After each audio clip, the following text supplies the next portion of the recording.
अब ये जो एग्जाम्पल है बहुत ही मजेदार एग्जाम्पल है। क्यों बोला हूँ मजेदार? क्योंकि एक अकेले एग्जाम्पल ने कॉम्प्लीमेंट के सारे चीजें क्लियर कर दिया है। ठीक है, देखो कैसे। यू तुमको दिया हुआ 1 2 3 4 5 6, ए दिया है तुम्हारा 2 3, बी दिया है तुम्हारा 3 4 5, और इसमें तुमको ए कॉम्प्लीमेंट निकालना है, बी कॉम्प्लीमेंट निकालना है, A complement intersection B complement निकालना है, ए यूनियन बी निकालना है, और फिर शो करना है ए यूनियन बी का कॉम्प्लीमेंट जो होता है intersection A complement intersection B complement के बराबर होता है। और ये तुमको क्या लग रहा है, ये डी मॉर्गन्स लॉ नहीं है क्या? वेन डायग्राम से तो हमने ऑलरेडी प्रूव किया था, अब थोड़ा न्यूमेरिकल डेटा से भी प्रूव कर देते हैं। ठीक है, अगर तुमको ए कॉम्प्लीमेंट बोला जाए तो तुम्हारा ए कॉम्प्लीमेंट क्या होगा बेटा? ए को छोड़ के यूनिवर्स का बाकी सारे नंबर्स, तो यूनिवर्स में तुम्हारा 1 से लेकर 6 तक है, ए को छोड़ दो तो 1 4 5 6 1 4 5 6। बी कॉम्प्लीमेंट क्या होगा? वापस वही, बी को छोड़कर यूनिवर्सल सेट का सारे नंबर 3 4 5 को छोड़ देना है, तो बाकी क्या रहेगा? 1 2 6। क्लियर? अब अगला हमें क्या बोल, ये हमारा हो गया, ये हमारा हो गया। अब A complement intersection B complement, तो ठीक है यहीं पे लिखा हुआ A complement intersection B complement.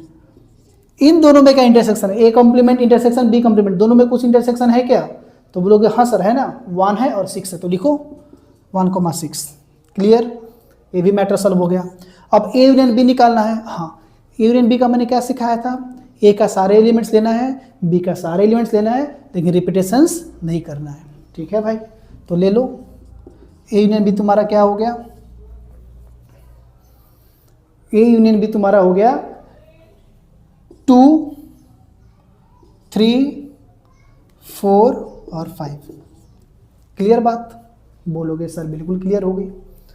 अब हमें अगला एक जो चीज़ देखना है, ये हमारा ये भी निकल गया, हमें ये वेरीफाई करना है भाई, ये वेरीफाई करना है। इसका मतलब कि ए यूनियन बी अगर तुमको पता है तो तुमको ए यूनियन बी का कॉम्प्लीमेंट निकालने में बिल्कुल ही तकलीफ नहीं होनी चाहिए, क्योंकि किसी भी चीज़ का कॉम्प्लीमेंट जब निकालते हो तो उसके अंदर का छोड़कर यूनिवर्सल सेट का सारे नंबर। इसका मतलब कि ए यूनियन बी तो तुम्हारा 2 3 4 5 हो गया, तो तुम्हारा ए यूनियन बी कॉम्प्लीमेंट क्या हो जाएगा?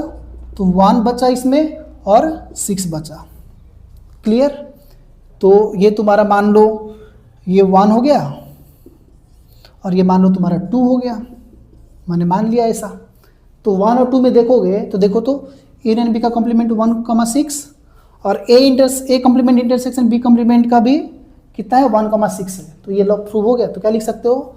From 1 and 2 A union B complement is equals to A complement intersection B complement. Proved.